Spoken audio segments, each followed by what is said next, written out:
కానీ జగన్ ప్రభుత్వంలో ఏ ఒక్కరూ కూడా ఎప్పుడూ కూడా డిస్సాటిస్ఫైడ్ గా ఎప్పుడూ లేరు. ఎందుకు లేరు అని అంటే కారణం జగన్ ప్రభుత్వంలో ఒక వాలంటీర్ వ్యవస్థ ఉండేది. జగన్ ప్రభుత్వంలో ఒక సచివాలయ వ్యవస్థ ఉండేది. ఈ వాలంటీర్ల వ్యవస్థ, ఈ సచివాలయాల వ్యవస్థ గ్రామ స్థాయిలో వార్డు స్థాయిలో మమేకమై ఉండేది.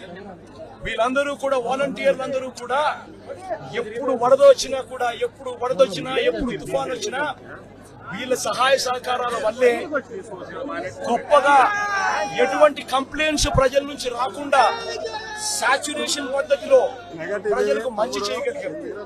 తుఫాన్ వచ్చినప్పుడు జగన్ ముఖ్యమంత్రిగా ఉన్నప్పుడు తుఫాన్ వచ్చినప్పుడు కలెక్టర్ గారికి నేను చెప్పేవారు, నేను మీకు వారం రోజులు టైం ఇస్తా ఉండా, వారం రోజుల తర్వాత నేనే వస్తాను, వచ్చిన తర్వాత నేను ప్రజలతో మమేకమై నేను అడుగుతాను.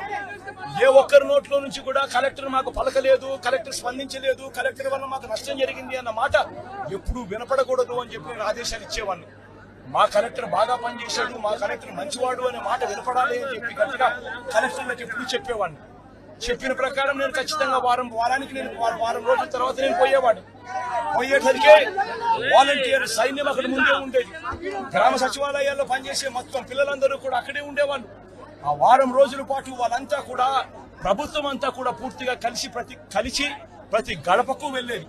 ప్రతి గడపకు వెళ్లి సహాయ సహకారాలు అందిస్తూ మొట్టమొదటిసారిగా ఎప్పుడు విధంగా ప్రతి కుటుంబానికి 2,000 రూపాయలు సహాయం కూడా, ఆర్థిక సహాయం కూడా అందించిన పరిస్థితులు ఎప్పుడైనా ఉన్నాయి అంటే అది ఒక్క జగన్ ప్రభుత్వంలో మాత్రమే జరిగింది. అటువంటి కొత్త సాంప్రదాయాలను ముందుకు తీసుకొచ్చింది మనం, వాలంటీర్ వ్యవస్థను ముందు పెట్టింది మనం. సచివాలయ వ్యవస్థ, వాలంటీర్ వ్యవస్థతో పూర్తిగా ప్రతి గడపకు కూడా సహాయ సహకారాలు అందించగలిగాము.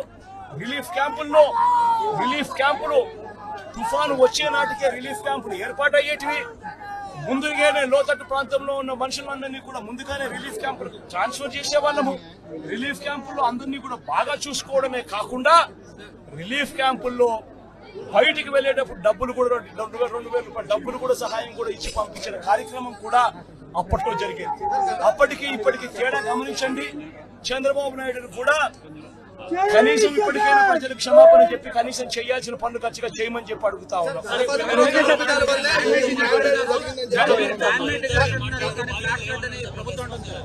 ప్రతి బాధితుడు కూడా మీరంతా ఉన్నారు, నాతో పాటు మీరంతా కూడా నడుస్తా ఉన్నారు.